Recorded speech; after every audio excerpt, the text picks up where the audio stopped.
And without further ado, over to you, Victoria. I'm so excited about your interview this month.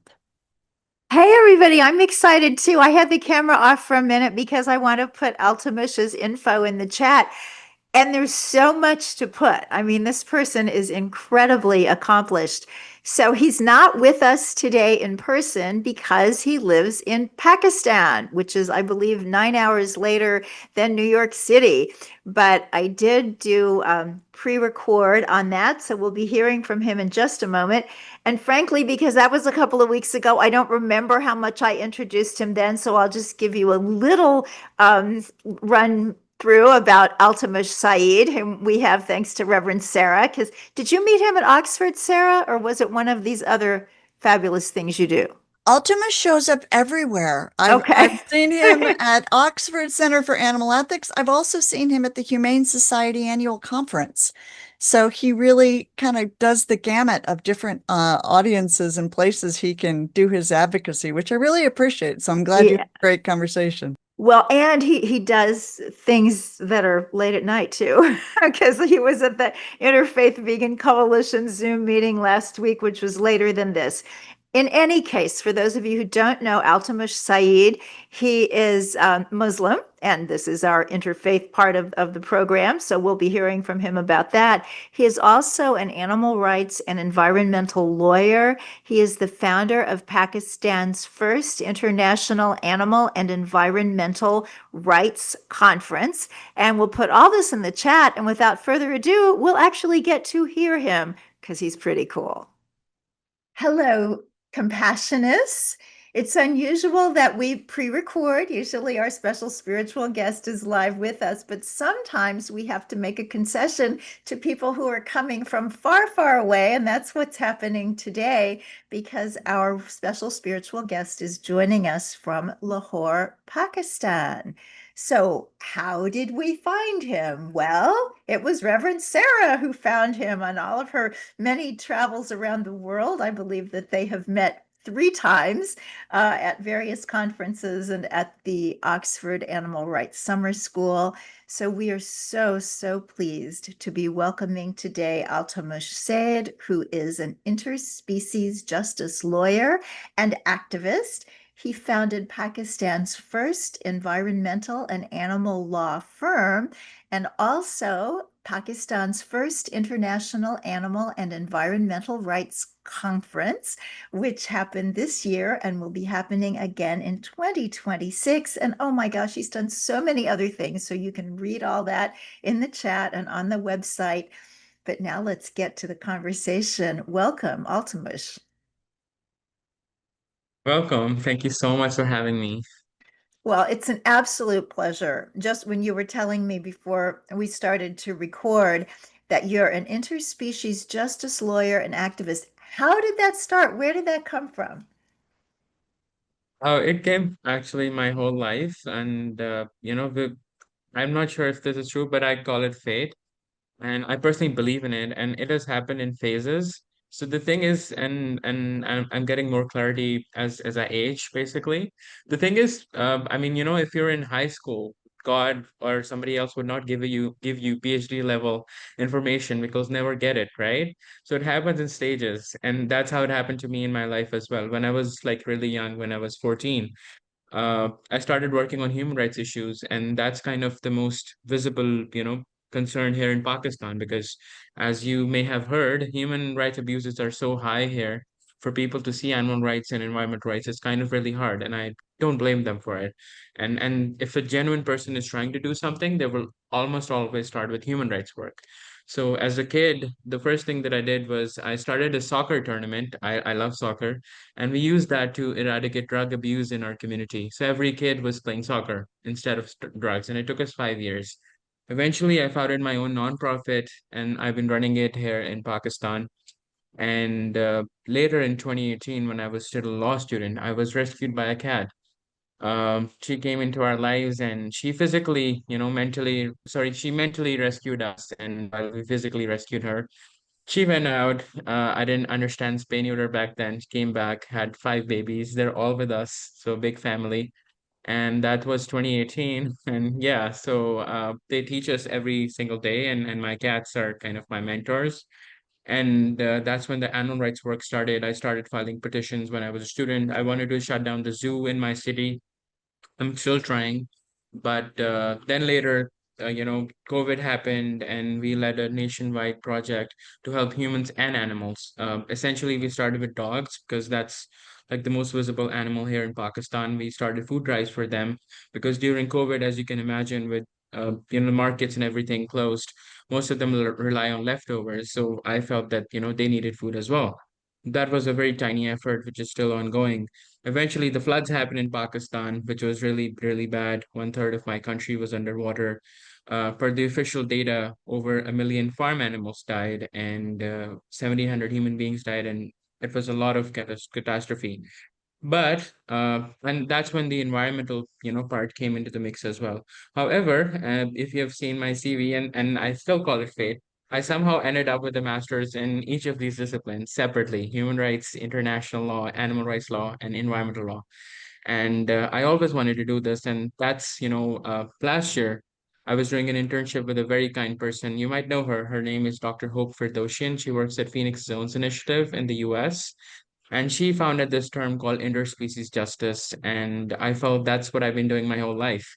So I worked with her very briefly, and she's trying to, create this space, and me as well now, where, we're a planet where everybody is welcome and where everybody thrives. And that's kind of the goal of my life at the very least, to make the world a better place for all life, humans, animals, and the environment, and all that exists. And that's what interspecies justice essentially means. So every project that we do has to have these three components, because normally when we try to do something, we're taught to think in boxes, and that's been the education system that I went through. I hope you didn't go through it, but because of the anthropocentric perspectives and everything, we're only taught about a certain part of life, that is human beings, which is okay, but everything else which is more than that is missing. And I felt that didn't make any sense to me. And you would be amazed, but animals and the environment actually brought me closer to my religion as well. I'm a Muslim. And that's when I started researching about veganism, how it interacts with Islam and everything. And initially, I heard was that it is incompatible because nobody had any research. Nobody knew how to interpret the verses of the Quran and everything. But I did a lot of research, and I met some very, very kind people. And I work with them at a small or big organization actually now of vegan Muslims from across the world. They're called Green Islam. And together we're trying to, advocate and champion for this cause, and bring vegan Muslims together, who are very few across the world, as you can imagine. But there's 2 billion Muslims, and we need a message that interacts and understand, and that is something that they can resonate with. So eventually, and this is happening in a couple years' time, we will have the first book in the world on veganism, animal ethics, and Islam. I'm writing it with some of my other amazing colleagues, Dr. Ali Raza, and Bushara, who are all vegan Muslims. And this ideology is something that I try to apply in everything that I do. And I've done some stuff, I would say, but it's definitely creating some space for all of these things to come together. Because if we miss one of them, we're jeopardizing not only their rights but our own as well. So it's common sense, and that is something that I found the religion of Islam filled with as well. But a lot of people don't know it, and it is not taught and it is not preached. Therefore, one of our very new projects is where we're teaching imams directly, who are the faith-based leaders in Islam, as you know about them, just like pastors and priests, and in the Christian religion and so on and so forth in other religions. We're directly training them on human, animal, and environmental rights together, because I felt it would be unjust for me to only teach them animal rights as well, even though that's what I want them to understand, but it has to come in a mixture. Because the thing is, if you don't do that, then you're creating boxes again. So the all the amazing animal rights people need to understand that there's an intersection with environmental rights and human rights. And so do the human rights people and the environmental rights people as well. Because the people who are doing harm to us are not part of any of these movements. And it is benefiting them that we're isolated, that we're separate, and we do not collect this collective thought. And I feel when that really happens, that's when the world will change, and I believe in it. And so that's what I would say with interspecies justice, to qualify a bit about, like, it's a very big definition, but that's what I get so far. I Oh, hope you've that makes given sense. so much hope that it's absolutely thrilling. So for those of attending and listening to this later who really don't know anything about the belief system of Islam, the basic tenets, can you help us out? And I know in such a short time that's always such a ridiculous question to ask about any religion, but just pretend we're 4 years old and tell us what we need to know. So it's actually the hardest to teach 4 year olds. So you've given me a very hard challenge. But the thing is, the very basic concept of Islam is actually mercy. And that's in different religions, it's a different word. For example, ahimsa is a very common word, but in Islam, it's just Rahman or Rahim, basically, which basically means mercy. And it is written in the Quran, which is like the holy scripture in our religion, in one of the surahs, where God has said that I have made it mandatory on myself to be merciful to my creation. It's written in the text. And I was blown away when I read that as well. And there's one other thing. It's basically a hadith, which is basically the life of the Prophet Muhammad, peace be upon him, which is the second primary source of the religion of Islam, which is the teachings of the Prophet of how to interpret the Quran, basically. And one of those hadiths, or one of those revelations from the Prophet, was that God, Allah Almighty, has written on His throne that my mercy overpowers my anger. That's written, right there. And and uh, and if you just expand just this tiny principle alone, which is massive, you need to be able to understand that you have to extend this mercy to all life. It's very simple. But the thing is, the way the religion is actually taught is, again, not because of the religion, but because of the anthropocentric perspectives that we have in the world. There's like a hodgepodge happening, and people kind of, misinterpret that, the world in Islam, at least, was only created for human beings, which is extremely incorrect. Because when the Prophet passed away, one of his last prayers, which is in Arabic, it means ummati, ummati, ummati. In English, it translates to the word community. And in chapter 6 of the Quran, the animals are actually referred, and the environment, trees basically, are referred to as community in the book. And because they have their own mechanism of praying. You might not believe this, but the frog, which is actually a very ugly animal to us, was the most beloved animal to the Prophet Muhammad in our religion, because his sound, if you can recall, it's a 24/7 sound that the frog makes his entire life. That's essentially his prayer to God, and the Prophet could see it. So the animals have a different mode of prayer, and the trees do as well. So when you pray, you basically become a subject of the religion. You're no longer an object.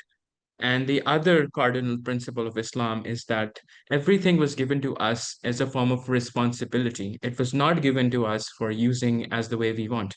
There were a lot of regulations, and many of them are violated on a daily basis. So, in essence, if you don't understand what to do, you should just apply the principle God has applied to Himself, that it is mandatory on myself to be merciful to my creation. So, it is mandatory for every Muslim to fulfill their responsibility given to them by God for the extension of mercy. That's Islam, basically. Oh, that is utterly beautiful, and I do apologize for the phone. I've all my checklists of how to get ready for these interviews. I missed one of those checks. That's just stunning. And everybody, this is recorded. It's going to be on the Compassion Consortium website and the YouTube channel, so you can listen again and get more of this really, really beautiful wisdom that we're hearing this morning. So you've already talked a little bit about this, but can you expand a little bit more on the Islamic view of animals? Any stories from the Prophet's life that have to do with animals? Yeah. So, this story is actually about a camel that a person was using, and he was not feeding the animal properly, and so the animal was suffering, and the animal was crying, and the animal complained to the Prophet. So the Prophet could understand the speech of the animals the way we cannot do that. And he complained to the animal that my this caretaker is not, providing me with enough resources for me to be happy. And the Prophet severely reprimanded the person that, don't you ever do this again. because this animal is a creation, and everything he says you will be accountable for at the day of judgment, which is one of the very cardinal principles of Islam. And the other one, of course, the frog story I've already shared with you, which a lot of people don't know about. But I particularly want to talk about this story about a dog, which is kind of, misinterpreted or misunderstood. In Islam, it is considered impure, but there's a direct reference in the book of the Quran that God has actually taken responsibility for one this dog that will definitely go to heaven because he was taking care of some of the most devout Muslims who were being persecuted in a certain area of time.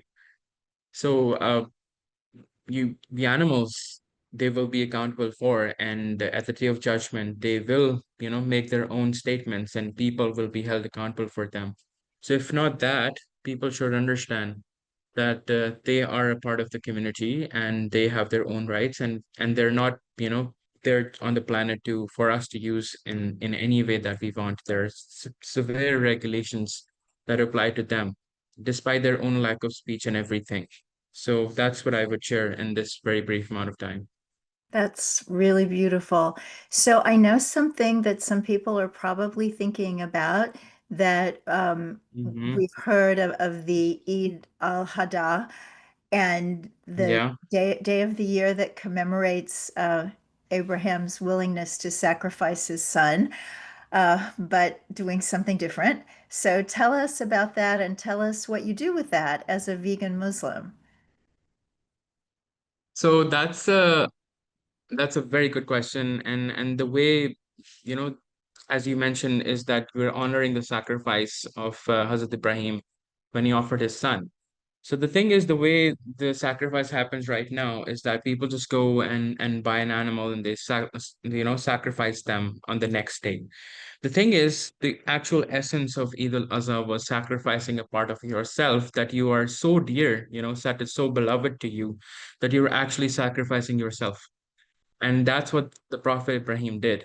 And that's eventually when he was blessed, that his son was eventually spared. What we do right now is more of a cosmetic measure, and we do not understand how sacrificing this firstly has to be a sacrifice of yourself. It's not just a sacrifice of money. So the actual thought is missing with the way generally Eid al-Azha is practiced right now. It has become more of a ritual, and people are getting far, far away from what the actual act was about. And secondly, there's a verse in the Quran which says that it is not the meat that reaches Allah, it is your piety, which is basically your mercifulness towards others. So if you do have a thought and understanding that you do not want to sacrifice an animal, you can sacrifice a different part of yourself that benefits humanity. So you can set up a school, you can provide food to people that's vegan, or you can do something of the like instead of sacrificing the animal, because the original thought was always about sacrificing yourself.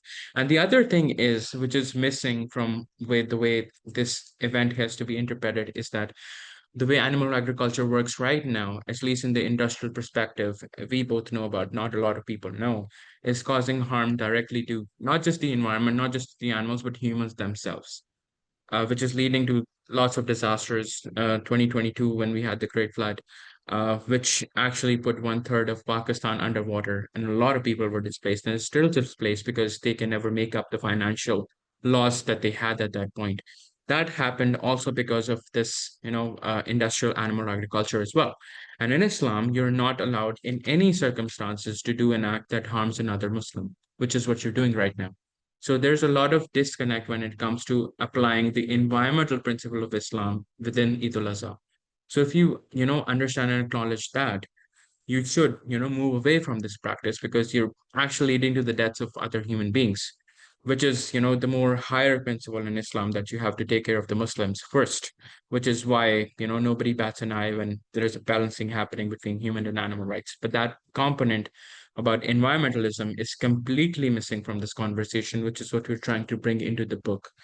But of course, it is your choice. I cannot force these opinions on anybody, but this is what the religion says.